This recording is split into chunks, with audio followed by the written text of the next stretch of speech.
Mga kabarangay, madalas ko po itong nababanggit sa mga nag-i-invite sa akin para mag-share ako ng mga bagay-bagay tungkol sa katarungang pambarangay.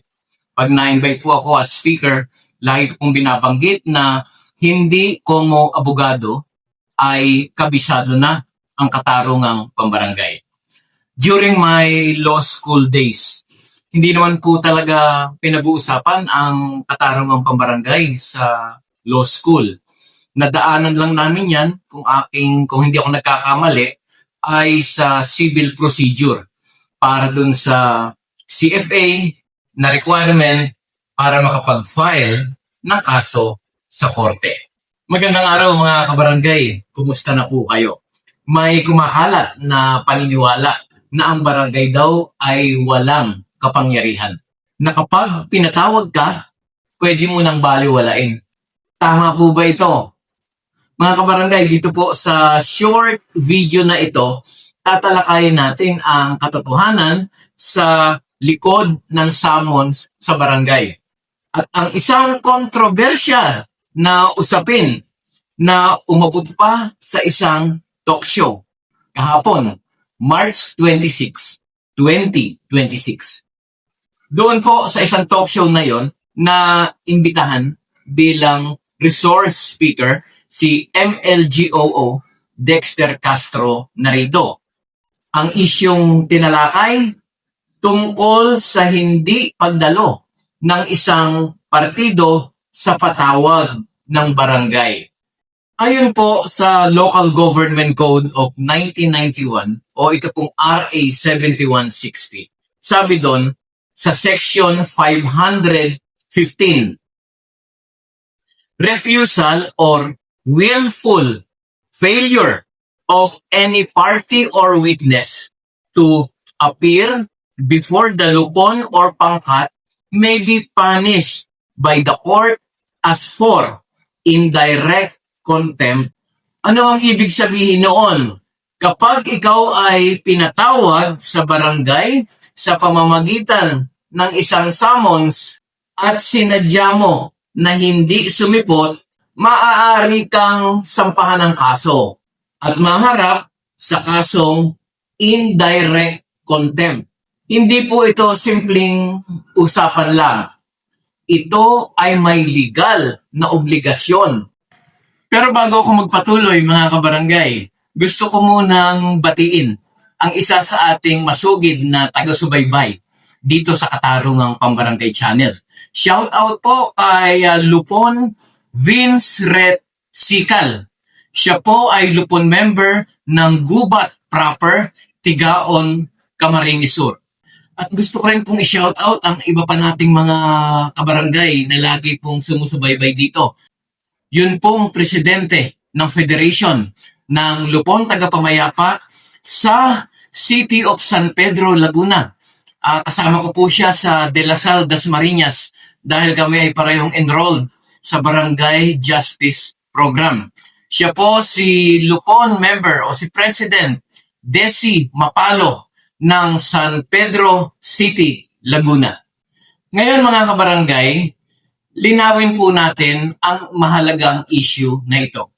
Tama na ang barangay ay hindi tulad ng korte. Wala silang pulis na aaresto.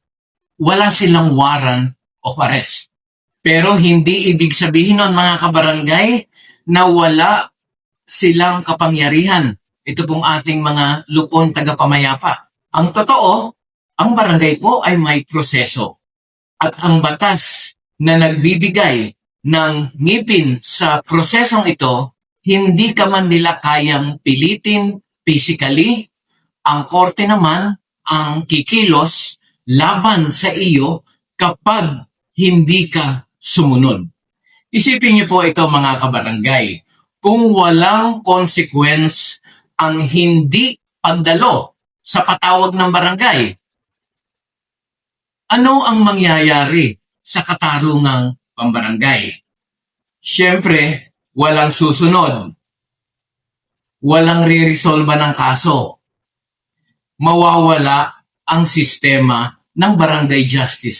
Kaya po nilinaw ng ating batas, ang summons sa barangay ay hindi piraso lang ng papel. Ito ay may bigat dahil may kaakibat itong pananagutan. At dito po, pumapasok ang mahalagang papel ng ating mga MLGOO. Sila ang gumagabay sa tamang proseso, nagtitiyak ng due process, nagpapaalala sa mga barangay officials ng tamang aplikasyon ng batas. Ayon nga po sa DILG, ang papel ng MLGOO ay tiyakin na ang proseso ay tama, malinaw, at naaayon sa batas. At sa ginawa po ni MLGOO Dexter Narido, sinusuportahan ka po sir nitong Katarungang Pambarangay Channel sa YouTube, kung saan dito po ating ibinabahagi ang mga bagay-bagay tungkol sa Katarungang Pambarangay. Pinakita po dito ni Sir Narido na kung paano dapat ipagtanggol ang tama kahit sa gitna ng maling paniniwala. Sa kabila nito, mga kabarangay, nagkaroon ng issue sa naging pagtrato sa kanya sa nasabing interview sa talk show. Ayon po sa DILG Philippines, ang diskurso ay dapat may respeto, pagiging patas, at malinaw na pag-unawa sa batas. Dahil sa huli, ang laban dito ay hindi personalan, kundi katotohanan laban sa maling impormasyon. Kaya po magandang tandaan natin itong mga bagay na ito. Hindi ka man pwedeng pilitin ng barangay, pero hindi ka rin pwedeng basta-basta tumanggi. Dahil ang hindi pagdalo ay may kapalit sa ilalim ng batas. Ang Katarungang Pambarangay ay hindi simpleng pakiusap lang.